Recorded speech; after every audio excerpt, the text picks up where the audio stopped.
Good morning. My name is Yimeng Do, a programming coordinator. First, we all thank WMC for its sponsorship to our conference, allows us to address broadcasting globally. Our next distinguished speaker is Dr. Andrew Maccabe. He's currently the executive director of AAVMC, oversees all U.S. veterinary schools. Dr. Maccabe brings a broad range of experience, the military, law, public health, and veterinary medicines to his leadership position, along with new opportunities for veterinarians in the areas such as food safety and security, animal health and welfare, public health, epidemiology, and research.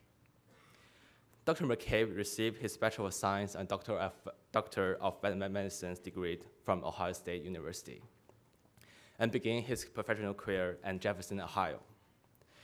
Dr. Maccabe commissioned as a public health officer in the U.S. Air Force, managing the preventive medicine activities of several Air Force installations. He completed his Master of Public Health degree from Harvard University. That same year, Dr. Maccabe became a Chief of Health Risk Assessment branch of the U.S. Air Force. Following his completion of Juris Doctor degree from the University of Arizona, Dr. Maccabe was appointed as Associate Executive Director of AAVMC. In 2007, he served as a liaison at CDC, coordinating between the CDC and FDA. In 2012, the AAVMC had named Dr. Maccabe as new Executive Director. Also, he is a member of the Bar of the District of Columbia as a patient attorney. So, ladies and gentlemen, let's welcome Dr. Andrew Maccabe.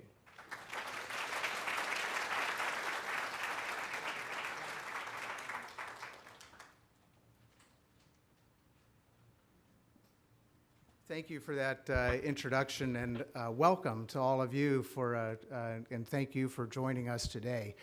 I wonder if I could learn just a little bit about you, since you heard something about me. First of all, how many of you are from right here in Davis? How many of you live in Davis? Looks like about 10 to 15%. How many from California? A large number. So how many of you are from outside of California? How many of you traveled from a different state? Small number, okay. So you're all in undergraduate school, all looking at a pre-health professions, so that you're looking at various things. And I want to welcome you to your consideration of veterinary medicine as a profession. You heard a wonderful presentation from Dr. Cohn as the president of the American Veterinary Medical Association about the wide variety of opportunities in careers that are available to veterinarians. And for me personally, this has been one of the most rewarding things about my career in veterinary medicine. I began my service in a mixed animal practice, mostly dairy cows in Northeast Ohio. But I also had the opportunity to work on companion animals, horses, pigs, sheep. It was one of those, it was sort of like the James Herriot type of story. But I also got the opportunity to practice medicine and surgery, preventive medicine, and food safety, all in the course of a single day, if not a week. So it's a great opportunity and probably one of the broadest opportunities of any health profession. It's the only health profession that we give our students a broad comparative medicine background, multiple species, multiple disciplines. And with a career in veterinary medicine, there's really no end to what you can do. So I want to begin by telling you a little bit about our association, the Association of American Veterinary Medical Colleges. Our mission is to advance veterinary medical education, to make it the best that it can be, so that our students are prepared to meet the changing needs of society. We represent all of the veterinary medical colleges in the world that use the same accreditation system. That accreditation system is the AVMA's Council on Education. There are now 30 veterinary medical colleges in the United States. 5 in Canada. And those two, our two countries share the very same education system, the same licensing exam. All students who graduate from our colleges take the North American Veterinary NAVLE, North American Veterinary Licensing Examination, which is required for licensure in all 50 states and then all the provinces in Canada. So it's the same system, virtually interchangeable. In addition to that, there are 6 colleges of veterinary medicine in Europe that have voluntarily chosen to use the same accreditation system that our US and Canadian schools do, as well as 5 in Australia and New Zealand, and 3 in Mexico and the Caribbean. And all of those colleges, by virtue of being accredited by the AVMA Council on Education, are members of our association. We also have affiliate members that include departments of veterinary science, typically in a college of agriculture, and departments of comparative medicine, usually at a college of medicine. And then there are some non-accredited colleges of veterinary medicine throughout the world who are considering joining our association as full members, and those are our other affiliates. I want to tell you briefly about some things that we're working on in veterinary education. And it falls under these areas: education, research, recruitment, and then diversity and One Health I want to focus on a little bit at the end here. Education should be no surprise to you that we are dedicated and committed to providing the highest quality of education for students at our member institutions. And we work very closely with the faculties at all of the colleges to promote better teaching and better learning outcomes. And I want to focus just briefly down here on this point about primary care. So our colleges and our teaching hospitals not only train veterinary students, which is what you will become when you get accepted into veterinary school, and that's the 4-year professional program, right? So after 4 years, you will graduate with a Doctor of Veterinary Medicine degree, and assuming you pass the licensing examination, the national exam, and the state examination, you would become licensed to practice in a state. In addition to that, many veterinarians go on for advanced training. Right now, about 35% of veterinarians go on for an additional year of clinical practice and an internship, many of which lead to specialties board certification. Right now, I believe there are approximately 23 board-certified specialties in veterinary medicine, which means after 4 years of veterinary school, you can go on for additional training and become specialized, say, in veterinary surgery, internal medicine, behavior, ophthalmology. There's a number of specialties like that. And our teaching hospitals at our colleges provide much of that advanced training. In fact, at times, we've tended to put a great deal of emphasis on that at the expense of students who are in the 4-year curriculum, in the professional curriculum. And what we've noticed is we need to increase the emphasis on primary care. This is, in fact, the very essence of clinical practice in veterinary medicine. And veterinary students who graduate as veterinarians need to be able to practice primary care. So there's a renewed emphasis in our colleges on primary care and training students in that regard, and we're making a lot of progress there. Oh, so I ran into the same problem. It wants to update. Yeah. See if we can post it. There we go. The next area that we work on is research. The very foundation of veterinary medicine, as it is with any science-based profession, is research, the advancement of knowledge through discovery. So our goal here is to not only support research activities at our colleges, but also for students.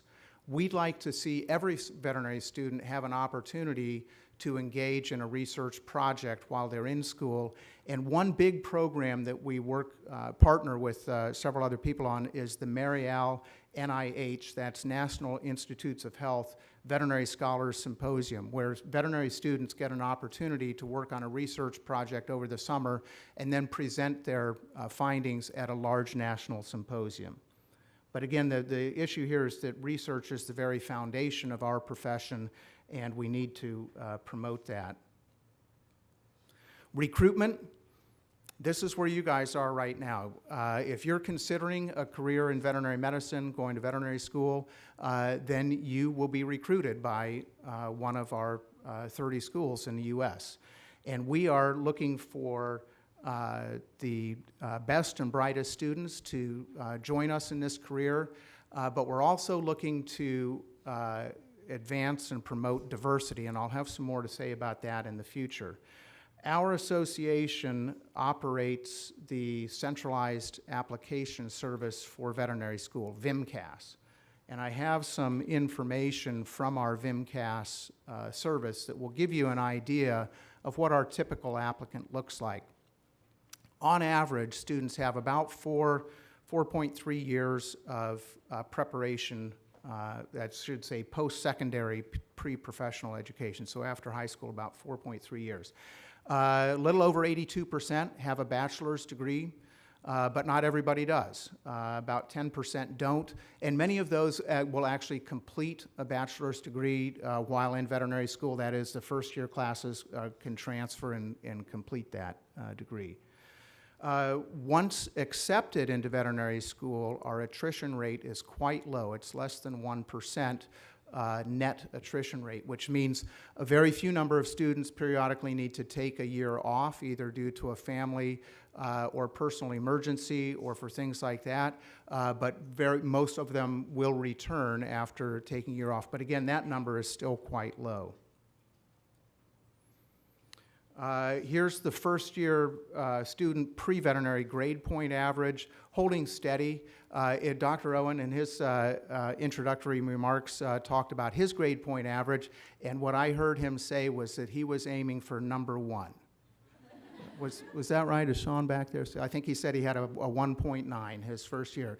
Point is that although this is the average, what we're looking for in students is the ability to withstand the rigor of the professional curriculum, and a 3.0 student can do that very well also. You don't need to be a 3.9 or a 4.0 student. That's the message here.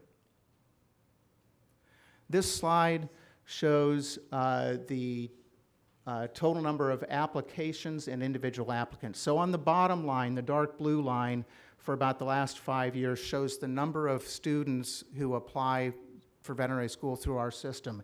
And it's holding steady at about 6,700 per year. That's this number down here. Each one of those students, on average, applies to about 4 schools. That's, for many people, it's to kind of increase their chances of being selected, or because they're not sure exactly where they want to go. They've got several top choices. What that means is we process about 30,000 applications in total. But again, there's only about 6,700 students per year. You saw this slide in Dr. Cohn's presentation, and again, I'll give you a brief orientation. The dark blue dots on the top over the last 10 years are showing the number of unique applicants, the number of people who are applying to veterinary school. So it was about 4,400 in 2002, and we're up to about 6,700 now. Down at the bottom in orange dots, those are the number of seats that are available each year through the VMCAS system.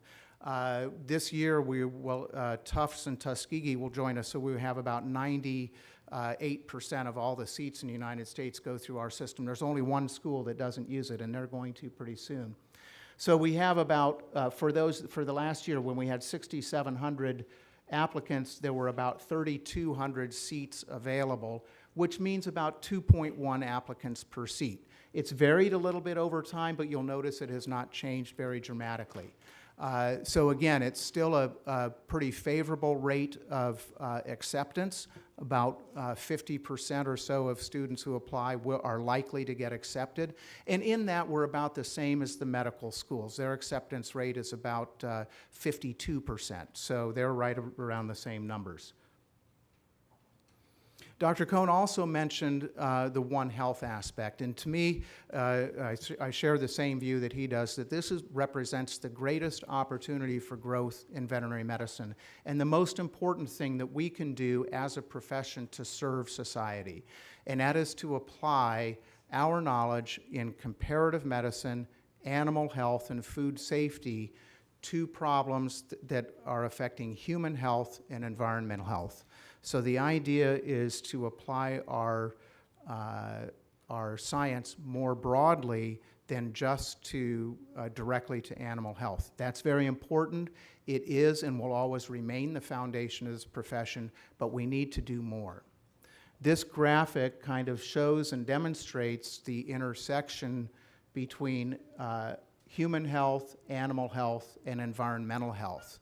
And so if we think of One Health, it's really that area right in the center where these three circles overlap. That would be a One Health area. And you can see where the different parts fall in. Veterinary medicine ultimately serves animal health. Initially serves animal health. Comparative medicine is that bridge between human and animal health.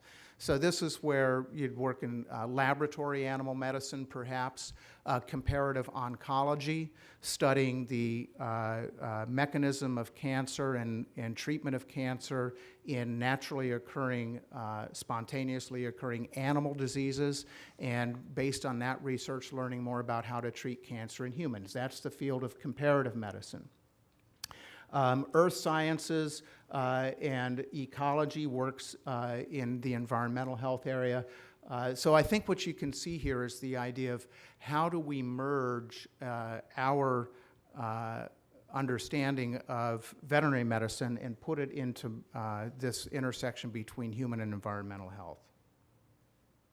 I want to talk also a little bit about diversity. And when I say diversity, we're talking about a wide range of factors, including but not limited to race and ethnicity. Those are two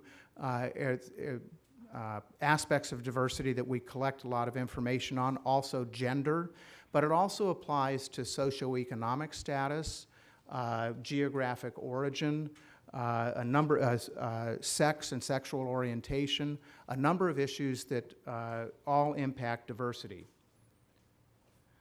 This is a screenshot from an article that was written in the Atlantic Monthly recently. The headline is "The 33 Whitest Jobs in America." And this is based on data from the Bureau of Labor Statistics. This is the graphic that shows veterinary medicine as number one. Okay, this is not an enviable place to be. This is not where we aspire to be. But the problem is that our profession is the least diverse of all of the health professions. And this has to do with our enrolled student body, because you have to go to veterinary school before you can become a member of the profession. But our enrolled student body is dependent on the applicant pool. And our applicant pool is 80% female, 87% white, and 94% suburban. What that means is that many of our applicants and people who want to go to veterinary school think about veterinary medicine based on who they know who's a veterinarian. And most of our applicants, maybe perhaps many of you, are from the suburbs, and you know about veterinary medicine because of your own animals at home, and you go to the veterinarian and you say, that's a job that I want to do. But the person that you see doing that is going to be more likely today going to be a white female in the suburbs.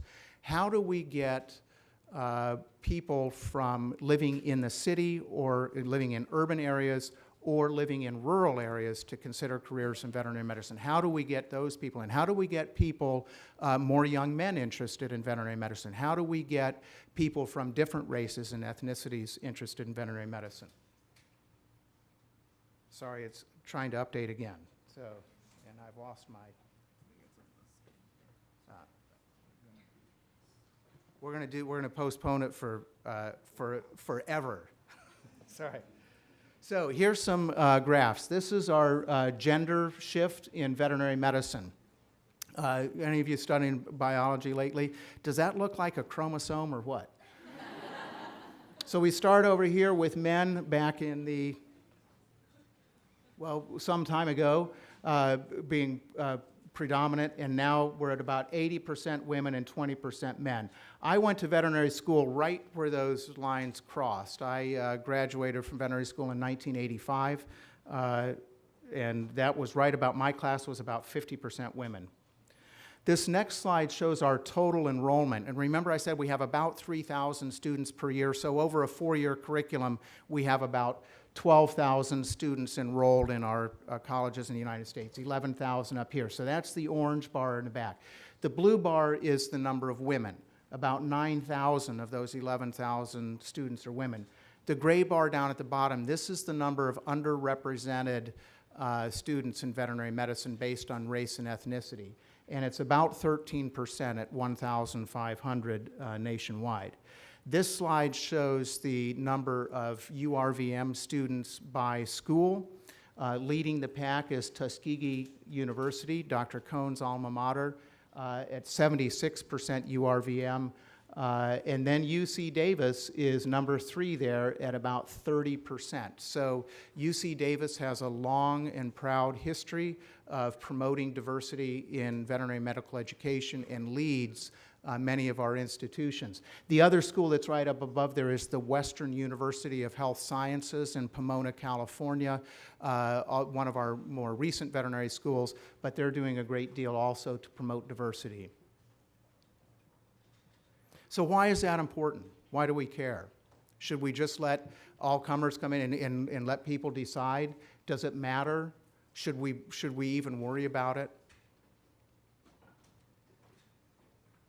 What do you think? Yeah. The evidence is pretty clear. The evidence is clear that diversity makes us smarter. We make better decisions when we have groups of people with different backgrounds and different views helping to make those decisions. That's why we're so concerned about diversity.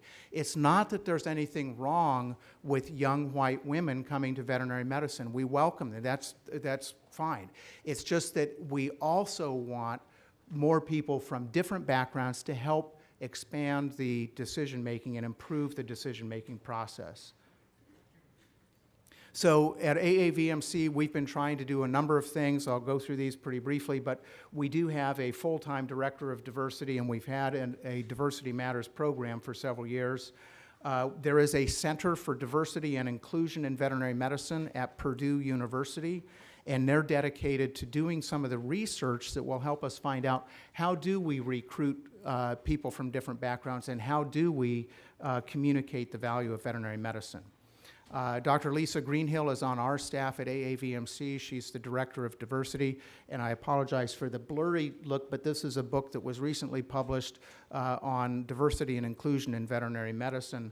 And I think Dr. Greenhill says it just right. A more diverse scientific workforce is necessary for the sustainability of the veterinary profession. Throughout some of your talks today, you're going to hear about some of the challenges that we're facing in veterinary medicine. A high debt to income ratio, high cost of education, some excess capacity in the workforce. It's my belief that every one of these challenges, every single challenge we face and every opportunity that we have yet to identify can be better addressed by a more diverse workforce, a more diverse applicant pool, a more diverse enrolled student body, and a more diverse workforce in veterinary medicine. And that's why these things are so important. Very briefly, a few issues about the tuition and debt that Dr. Cohn already mentioned. This is a more complete slide showing the average tuition for residents and non-residents. So the blue bars down here at this level is the median tuition at the public universities in veterinary medicine, right around $22,000 per year. The gray bar in the back is the non-resident and private school tuition. That's the median, around $43,000 per year. Down at the bottom in orange, that's the number of, it's the total amount of scholarship on average that's available. What we need to do, tuition's going up, but what we need to do is start raising that orange line, more scholarship and other funding available for students. This slide shows the average indebtedness, the mean indebtedness of students graduating from veterinary school, now approaching $162,000. I see on your program this afternoon, Dr. Paul Payan has a session on how to finance your veterinary medical education. I strongly encourage those of you who are contemplating this to attend that. It's very important to think ahead about how you're going to do this. Again, not to scare you, there's ample opportunity to make a good living in veterinary medicine. The point is you need to be prepared. You need to be thinking about these things. Workforce capacity. There was a recent study showed a slight excess capacity in the market for veterinary services, but it is primarily based on companion animal service in existing practices. There's still tremendous opportunity for expanding those types of services. Again, Dr. Cohn mentioned his own practice in acupuncture, which is something that simply wasn't available when he and I went to school, but is now. So are you providing the widest range of services? Is your practice diverse enough that you are getting in clients who perhaps have never seen a veterinarian? 50% of all animals in this country receive no veterinary care whatsoever. Now, part of it is because it's very difficult for people to afford services who have those animals. But even if you could get another 5% of those, 3 to 5%, that would be a huge boon to the veterinary practice. So what can we do to reach out to those people? I think we need to expand the diversity of the profession. This slide shows the total number of graduates, U.S. citizens graduating in the orange bar from the U.S. schools, and in the green bar we add those U.S. citizens who are studying outside the United States. So again, it's remained fairly steady. We're starting to see an increase here over the last couple of years, and that has some people concerned about, will there be opportunity? Again, I think the answer to that is there's opportunity where you make it, and part of that means identifying new markets and new areas to practice. And again, finally, I just want to hammer this point home again. My belief, and the belief of many others who have studied this and demonstrated this in many other health professions in many other areas, is to increase the diversity. That will help deal with the issue of the excess capacity in the companion animal workforce, as well as some of the One Health issues that we talked about. Our website is here. I'd welcome you to take a tour of our website, learn more about our association. Again, for those of you who are planning to apply to veterinary school, you will get to know us through our centralized application service, and I look forward to working with you on that. And I wish you the very best of success in your future careers, whatever that may be. I hope it's veterinary medicine, but especially wherever it may take you. Thanks very much.